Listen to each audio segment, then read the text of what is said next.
Broadcasting from Hollywood, it's the official On Air with Brandon J podcast. Everyone, I'm Brandon. Welcome to On Air with Brandon J. I'm joined by some of the cast members of the new feature on Amazon Prime and Tubi, Sasha Lanes. I've got Tico and Patrick Faucette. Tico and Patrick, how are you today? I'm good. Good. Extraordinary, powerful. It's amazing. great to have you gentlemen on. And, Marc, I've known Marc for a few years now, and Marc set this up. And I was like, Marc, I want to do an interview with some of the cast members if we can make it possible. And I'm just, curiosity, right? When it comes to the backstory of Sasha Lanes, when you think about a family that's migrating from Detroit to Los Angeles, I think of Motown being from, because I know some of the Gordys. But can you give me the backstory of Sasha Lanes? I'll try it. So it's a young woman's struggle to free herself from a dysfunctional environment. She's away from her parents, and she has goals of just finding some normalcy in life, I think.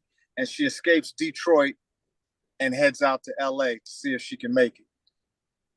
That's a big transition, I should say, because Detroit, they've had their ups and their downs with the economy, and LA is full of opportunity and growth and expansion. And so if anybody in their right mind would want to move to Los Angeles, right? I know I did when I was living in South Carolina back in 2008, and it changed my life.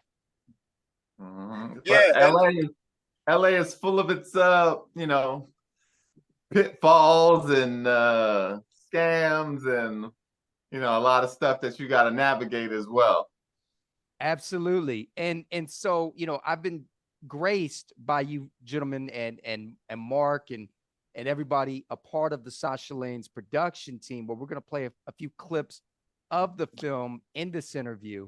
But I want about your characters specifically. So Tico, you play the father, and when you were portraying this role of being a father, does it come into play where, if someone is a dad in real life, do you think that plays a part in being able to portray a real father on screen? No, if you've had a father, if you've seen a father, if you've been around fathers, you can play a father. You don't have to have been a father. I'm not a father in real life. Although I look at my younger cousin almost like a son to me. He's sitting right next to me. But so I know a little bit of the ups and downs of what it's like to try to mentor someone younger than yourself. Also, I was a kid once, and I know what it was like being around my father and my stepdad. So I had so much to pull from. To play a father. So no, I don't think you have to be a father. You don't have to be a doctor in real life to play one on TV. That's the fun part of being an actor, is that you get to shift your normal routine to try to add some other experiences to yourself. If you want to act crazy in real life, that's not necessarily a great recommendation, but you can do it on screen. That's right. That's Patrick, right. How do you gentlemen prepare for jumping into character? Well, I usually start with the script and like read it just to see where my character's coming from, where his background, what he wants, what he's trying to do, see what his actions are in the screenplay, and then kind of go from there. That's where I build it on. And then try to find that piece of me that's like him, and then try to reach for other pieces to fill in the blanks. How about you, Tico? It depends on the script. Every script kind of inspires something different in you. And for me, playing a father, I haven't gotten that chance to do that much in my career. So and playing a father that's been estranged from his daughter, and then getting to meet her after she's grown up, it's a fine line between how close do you try to get when you haven't been there, you know, how much can you touch? How That's much a can tough you one because of the move balance. in? Yeah. Yeah. I mean, being Sasha Lanes, the character in the film, right? Sasha, and meeting her dad for the first time. There's got to be mixed emotions there. There's got to be a lot of resentment, a lot of anger, things like that, which leads me into my next question. Mark, I'm going to put you on the spot. You know, When you were casting these gentlemen, what were you looking for? Realness. Yeah. Realness is very important to me. It's funny because Patrick just said he tries to find stuff that is real from him. And that's kind of scary because he's done some villain roles. So I don't know why he said, but no, I've been a fan of Tico Wells for a very long time, and I've known him through a mutual friend of ours.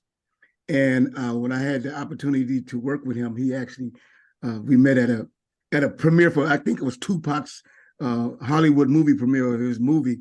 And I was with my producer in Shakola, and she was like, let's put him in the film, and they got his information, and we made it happen.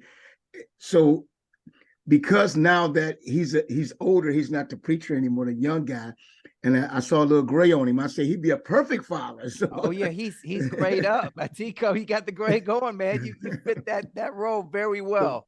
So I had no problem deciding on him to play that role based upon, and I love the movies he's been in. You know, I've worked with some of his co-workers as well with the movie Flint Tail and A Day of Trouble. I was with Hawthorne. How did I forget Hawthorne's last name? Hawthorne James. It's really James Hawthorne James. Yeah. So, and then one of my favorite movies of Tico is Mississippi Masalas. I watched that movie 1,000 times. Wow. And I followed that movie quite a bit. You know, I was a little disappointed I didn't see Tico in more stuff like that, because at that point I said Tico is on his way. He with Denzel, baby, he on his way. You know, but I guess he can elaborate on that a little bit more. But the Mississippi Masalas with Denzel Washington, Tico Wells, was a phenomenal film. He got to play. It was absolutely with his father. You know, the character that played his father was man, and Tico played that role well, trying to be a street Southern hood. You know, but anyway, I'm sorry, I went somewhere else. You didn't go anywhere else, man. I mean, you know what's funny? I think one thing we all have in this interview right now in common, we were all at the All Eyes on Me premiere. I was at the one at Atlantic Station in Atlanta, Georgia, sitting right down, literally right behind Clifton Powell. And, you know, and I thought it was a great film. Someone who I know personally, Kat Graham, you know, she played Jada. And stop. Kat Graham, you're talking to the guy who got Kat Graham. Her name wasn't Kat then, but we're going to talk about that. On her first feature film, right. I cast her in a movie called Forbidden Fruits. And every time Kat Graham sees me, she freezes, because it's like, Marc Cayce, you still out here in Hollywood? Yes. I put her in her first feature film. Marc Cayce did that for Kat Graham. But go ahead. I'm sorry, Tim. You know what's funny about? Okay, I'll just share this real quick. So I ran into her recently in a few years ago, actually, at a Fashion Island in Newport Beach, and I actually she opened up for me at the Knitting Factory in Hollywood when I first moved to Hollywood, when I was doing shows. And it's just wild to see how far she's come after Vampire Diaries and of course, you know, you casting her. So this leads me into my next question. Mark, you've been so gracious to share with the viewers that are going to see this interview some footage from Sasha Lanes. Can you give me a description of these clips that we're about to play for? I hate to say this, but I know I sent you quite a few. So I can't describe which one. I know one of them has Patrick going off, walking with Sasha, and he sees Paula J. Parker and goes off on her. And I know there's another scene when Tico is first time seeing his daughter, and he's walking her to the car and calling her doodoo bug, whatever kind of name they name they had. Yes, when we'll he was a play kid. both of those right here. And when we come back, gentlemen, I got some questions for you to give some advice to our audience at home. We'll be right back.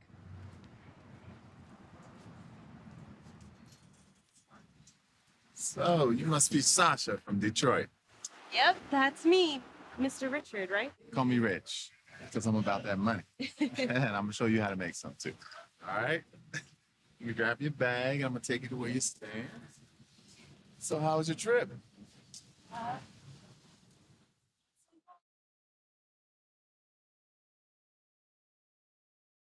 You see me. Ah, Is everything okay? yeah, just a ride-share driver. She tried to overcharge me once. Don't worry about it. Baby girl, I just sent one home look just like you. Go back wherever you came from. Go right back.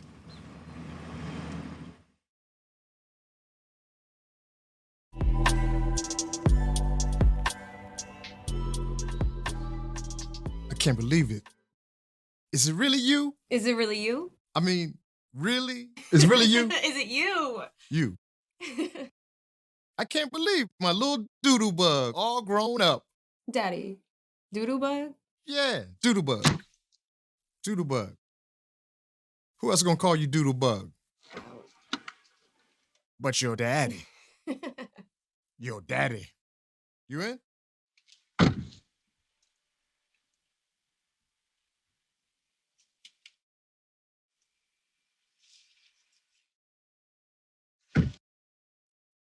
God, I didn't think you wanted to have anything to do with me since I was gone most of your life. I know. I'm sorry. Hey. Was you okay, baby girl?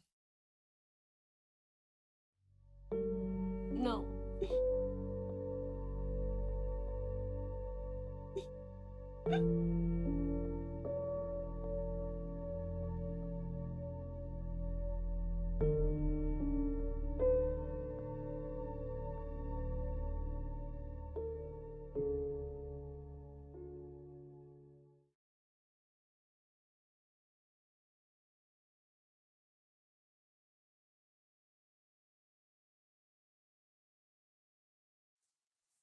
Sasha, what are you doing here? Didn't I tell you on the phone my situation? Samantha, I don't want to be here either, but Daddy dropped me off and I have nowhere else to go. Who daddy you talking about? I ain't got no daddy. You talking about Kevin? That married that Haitian? Her name is Sabrina. Nobody asked her. Jasmine? Can I come in? Jasmine, come out here. Can I come in? You might want to get in the car. You might want to get in the car. Jasmine? Guys, that those were some of the clips, and thank you, gentlemen, Patrick and Tico and Mark for sharing those clips. And I know that the film is available on Amazon Prime, on Tubi for all of the viewers at home. But one of the questions that I've been asking pretty much everybody this year on Air with Brandon J, what is some of the advice that you have for those pursuing a career during a time where there's a lot of confusion in the industry? And I think this happens every few years, right? Where you get these strikes and these disagreements. But where do you guys stand as actors, you, Tico and Patrick, when it comes to SAG, when it comes to the Writers Guild? Well, I stand with the writers. I mean, the last time we had a strike, we weren't as strong as we should have been. And then along with the whole emerging streaming networks and everything came on, and then joining with AFTRA.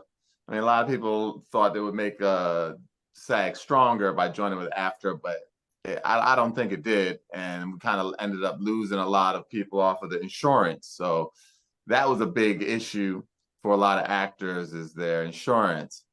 But I think, SAG's got to really stand up because they got a lot of stuff to negotiate with the AI, with the streaming, with a lot going on. Get those residuals back to where they should be. Speaking of AI, right? It's incredible now. Like I saw an ad, and I don't know if it was Facebook or whatever it was I glanced, and they actually are setting up sites or apps, whatever they are, right? Where you can get contracts already templates drawn up for you based on AI. I mean, it's incredible, all of the things you can do with AI. Yeah, we got to get those residuals worked out. like that what's that show that came on Netflix, the Korean show. It was super popular, but they ended up, not getting any residuals, not getting a lot of money, and they're under contract to make another season. Yeah, that's tough because, and I think from my understanding, when it comes to SAG, if you, and Mark, you can answer this, right? Because you make a lot of film. If you already have actors and talent and directors like yourself and others, right, under contract, and that contract supersedes when the strike started or goes into full effect, doesn't that contract supersede and it doesn't affect the current progress of the production because you're already under contract? Absolutely. That they're talking about new stuff that's written, meaning that new episodes won't be written, but the old ones are still in effect. But the new ones, they're not making any new episodes. So wow. No new episodes are being written right now. But there's the transition with this streaming is causing a lot of backlash because they're not paying. and they give you one lump sum of money and then they're going to milk your TV show or your movie forever. And that's the sad part about it. So I'm glad that they're starting to work this out because it's going to benefit everyone, because you can't just buy my product, give me one payment and then milk it for life. And that's what they perpetuity. That's what a lot of times. That's why Netflix is notorious for that. They give you a chunk of money, but independent, they don't pay that well. The independent, I'm just keeping it 100. Right. And you get no residual. I say it again. The independent ones, independent and Hollywood, get no residuals. They get an upfront money. And that's why places like Amazon and Tubi came along where they have ad ran things and you do get a residual.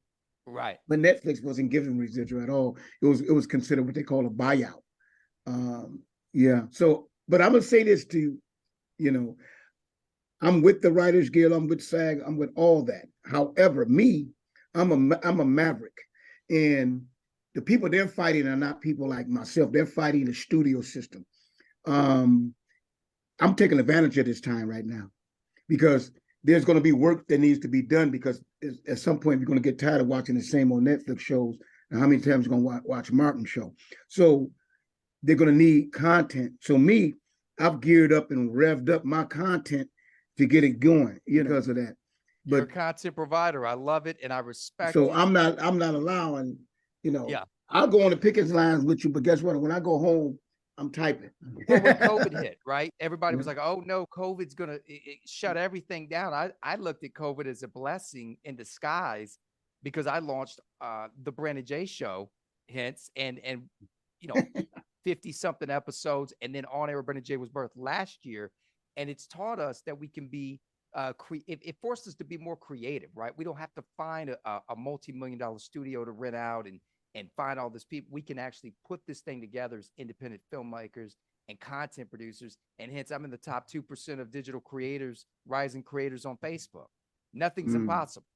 At all. And I'm going to add to that, is a guy named D Nice. Yes. Before COVID, no one knew who the hell he was. Right. Now he's the single sought after urban Black DJ. At every event, the Grammys, the BET Awards, the Oscars, whatever, if you go to any of the after parties, he is the one that's contracted now.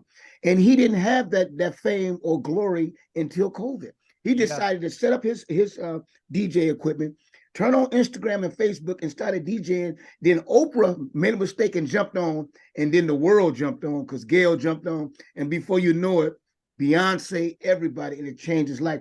COVID was a blessing. I did 3 movies during COVID. I'll say it again. I did 3 movies during COVID. So I took advantage of that time. Now, it was hard to bring in a lot of my celebrities, and I couldn't get them in because they were scared. But I was in the thick of COVID doing the movie I got called Black Skin, and I just made it happen.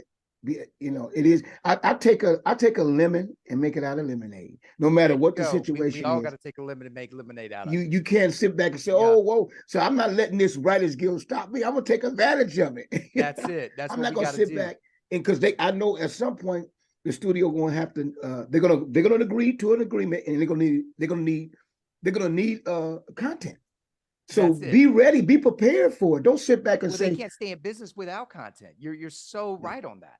So this to me is a blessing in disguise. I'm just keeping it 100. What's next for you gentlemen? Like what are you guys working on right now? Like we know Sasha Lanes is out, and for all of you that want to stream it, Amazon Prime, Tubi right now, Sasha Lanes, starring Tico Wells, Patrick Faucette, who's been gracious enough to join us on this interview. But what are you gentlemen working on right now? What's next? Well, I'm directing a documentary right now for a company that I work with called First Generation College Bound. And basically what First Generation College Bound does is they help young low to middle income families get the money to send their kids to college. That's incredible. And working with them for about 33 years now. So this is our celebration of our 33rd year. No, I understand it. And Tico is traveling. So we thank you, Tico. Patrick, what's next for you, man? What's next for me? I've got another film out on BET Plus called Forbidden Fruit. And I have an episode of Bosch Legacy. I did some from the first season, and they brought me back for the second season. And I got an episode coming out when the second season comes out later on this year. I'm in that as well. And also I'm also a physical therapist. So I got a business, a physical therapy business. So that's in North Hollywood.